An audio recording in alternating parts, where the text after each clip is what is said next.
is, can you buy a property subject to that is listed on the MLS?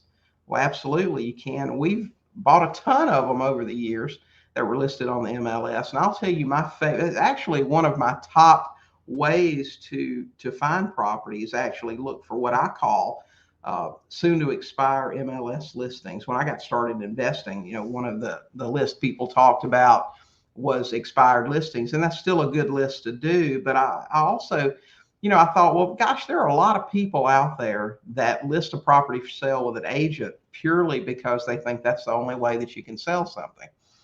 They think if you have a house to sell, you call an agent takes care of it. And some of those people probably have some pressing issues that maybe the agent doesn't know about. Because in my experience, most real estate agents, not all, there are a bunch of good real estate agents, okay? But the majority of them, they come, they tell you they can get whatever it is you're wanting for your property. They put a sign in the yard, they wait for somebody else to bring a buyer.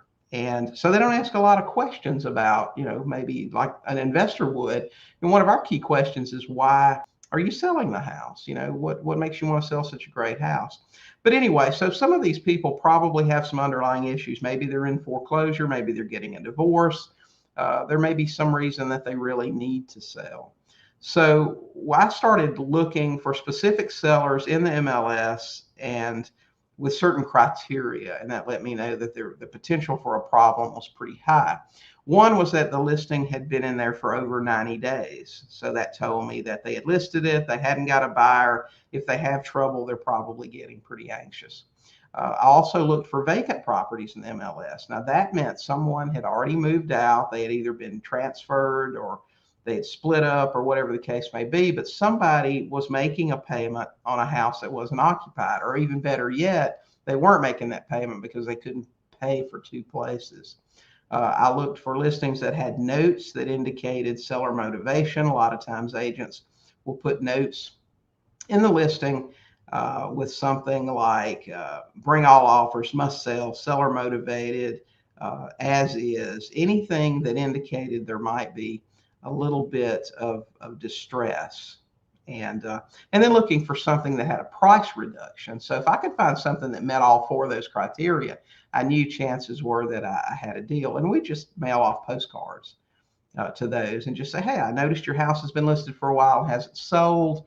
We're looking for a house to buy in the area. We can close within 48 hours. Give us a call if your contract expires, or you decide you just want to hear what we do. And in a lot of cases, those people will call you up because they really need to sell. So, when we got them on the phone, we would ask them if they were still listed. And if they were, we would say, well, listen, we can't actually, if there wasn't enough equity, we would say we can't buy from you as long as you're listed. So call us back when your contract expires. And, we didn't encourage them to cancel their contract or anything like that, but we just let them know that we were available and an option. If they really needed to sell, sometimes they would cancel their contract and call us back. But sometimes they didn't, and that was okay.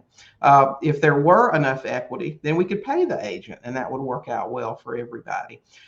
Hey guys, thanks for watching. While you're here, don't forget to hit the subscribe button and check out these other great videos and podcast episodes.